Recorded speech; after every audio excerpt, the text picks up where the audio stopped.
The University of Arizona Wildcats win this game against the UC Irvine Anteaters.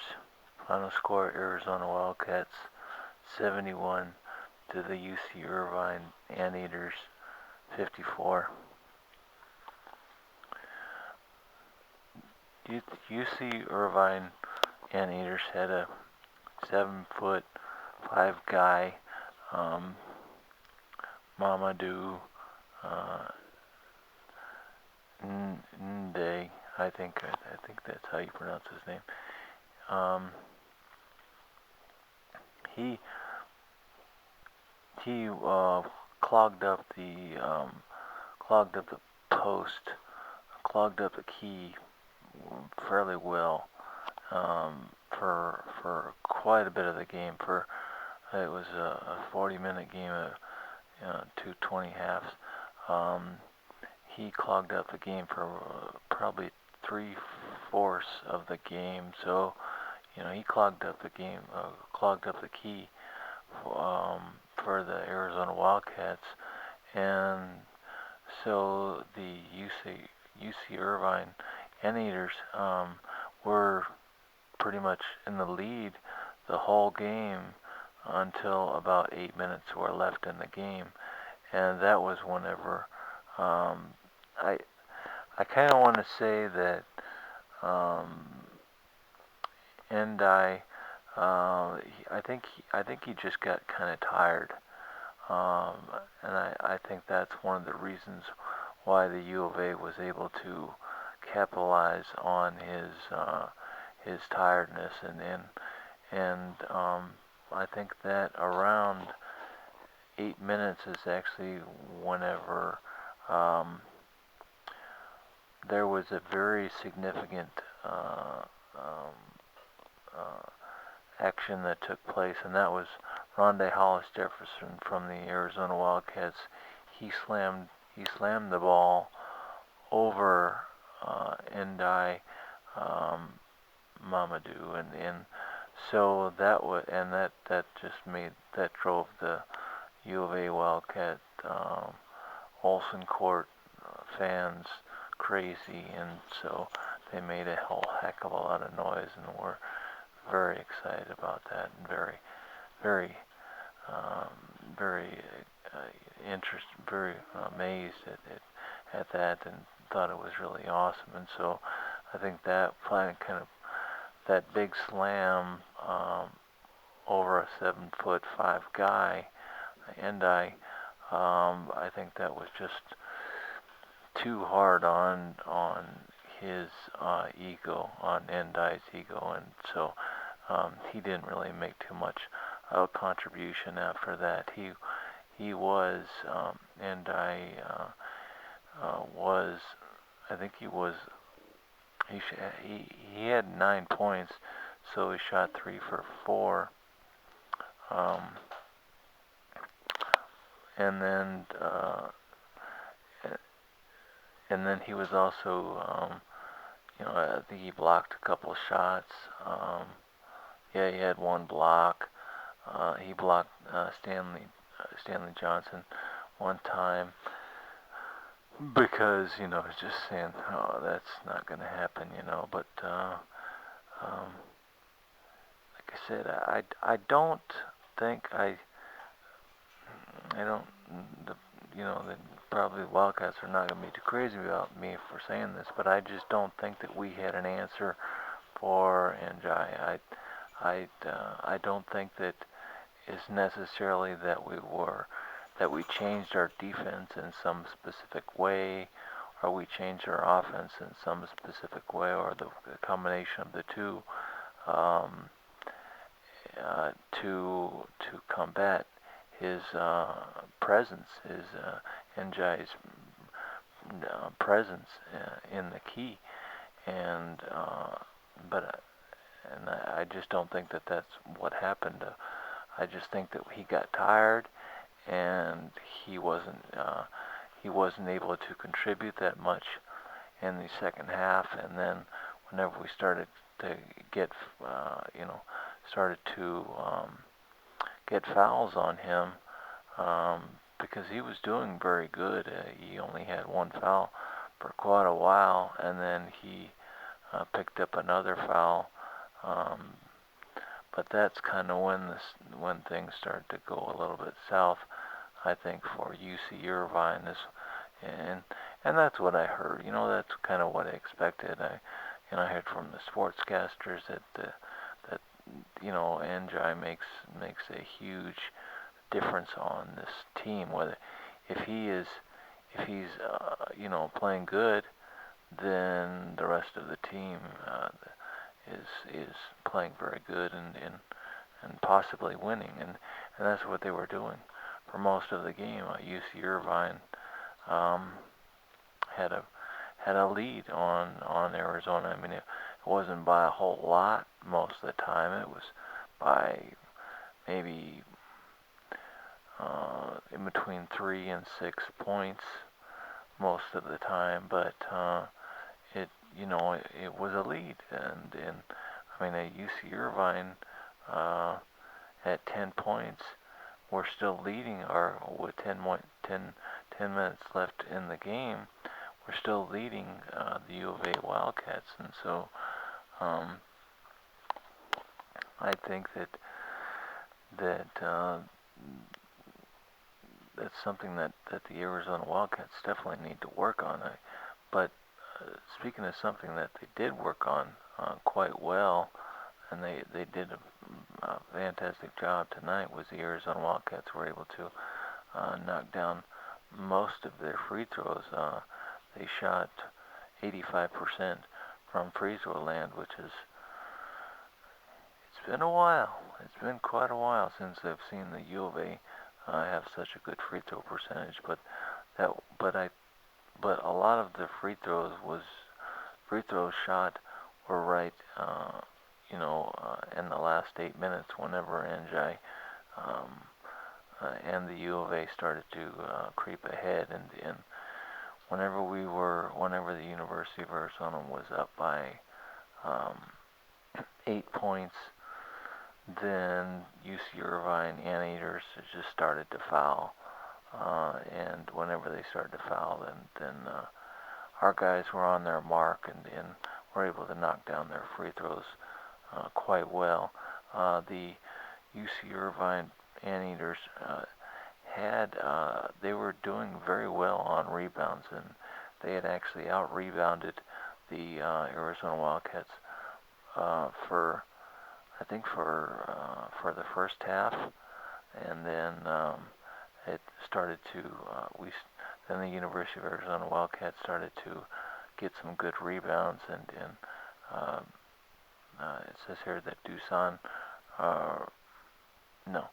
Rondé Hollis-Jefferson had 4 offensive rebounds, and Stanley Johnson had 3 offensive rebounds, and Brandon Ashley had 2, and Caleb Tarczewski had 2. And the offensive rebounds, I think, are very, very valuable. But another thing that seemed to help out quite a bit was the amount of steals. We had T.J. McConnell with 6 steals, and that's very unusual for him to get that many steals. It's normal for T.J. McConnell from the Arizona Wildcats to get a bunch of assists, probably 7 or 8 assists a game, this game he only got 4 assists, but it was nice that he made up for that, lack of assists with the amount of steals with 6 assists. So that was very nice. Brendan Ashley had a couple steals, and Stanley Johnson had 1 steal.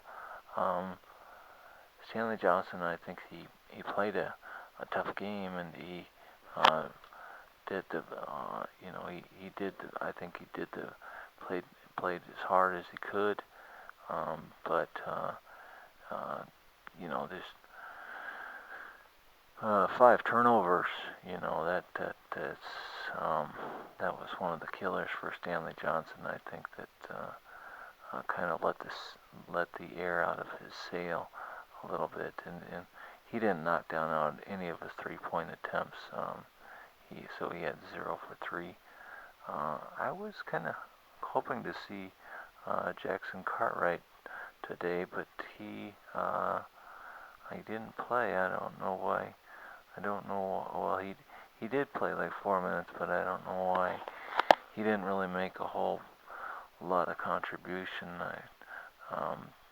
I guess because maybe Miller wanted to show what he could do with his 5 starters, and see what kind of impact they had. But one of the starters, one of the big contributors in this game was not a starter, and that was Rondé Hollis-Jefferson. Rondé Hollis-Jefferson he's never been a starter for any game this season. So he's somebody that comes off the bench, but he has that spark of energy, and he made 11 out of 13 for free throws. So he made a lot of his total 19 total points were from free throws. He had 6 total rebounds, and like I said, he had 4. 4 of those were offensive rebounds.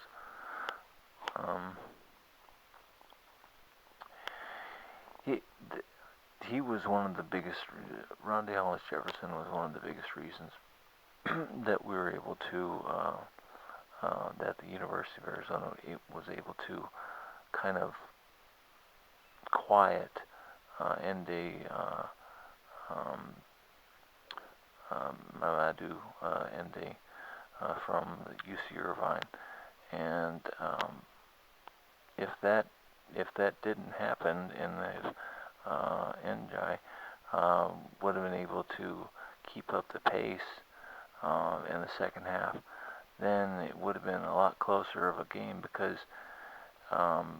it's like one of the sportscasters was saying, it's the final score 71 to 54. It's not telling of the actual how close it was for so much of the game. So it's not really a good marker of what was really transpiring, what really happened. Another thing that was really good about UC Irvine was they had shot 5 for 10 from three-point land, and I think that U of A had shot probably, 25% or something like that at that point. And so it was a huge difference. UC Irvine was able to knock down the three-pointers, and Travis Souza from UC Irvine, he was one of the big contributors to their three-point success. And T.J. McConnell from the Arizona Wildcats was one of the three-point makers for the Wildcats. So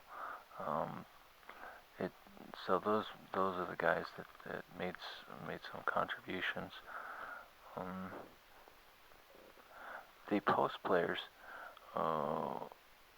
were, I would say, not really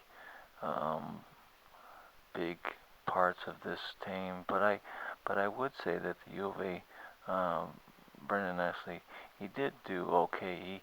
He had 11 total points. I think he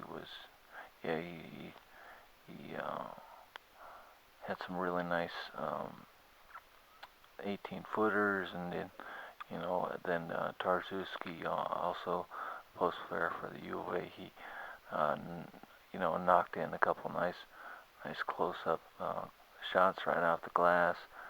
So those guys were good contributors. Anyway,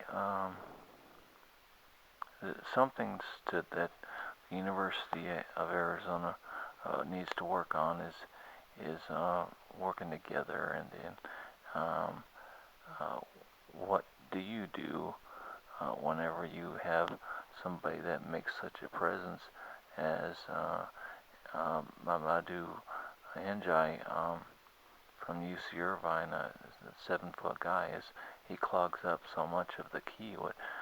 What can you do whenever these things happen? You're going to have to the University of Arizona Wildcats are going to have to um, right the ship and fix their issues and get back into uh, winning the game a lot sooner than only 10 minutes or 8 minutes left in the game. So it's going to be a learning process, but they did get their free throws. The University of Arizona Wildcats did increase their free throw percentage much better than they had it last game. I think they shot 69% or something like that. They had the University of Arizona had quite a few steals, and one thing that they were able to do is the University of Arizona Wildcats were able to decrease their turnovers. Last game they had 18 turnovers. In this game they only had 13 turnovers. That's more of an acceptable number for Sean Miller, coach of the University of Arizona. Just assists that weren't so great, and but the steals kind of made up for it. So anyway, the University of Arizona Wildcats out-rebound UC Irvine Anteaters 40-30, and the final score: University of Arizona Wildcats 71 to the UC Irvine Anteaters 54.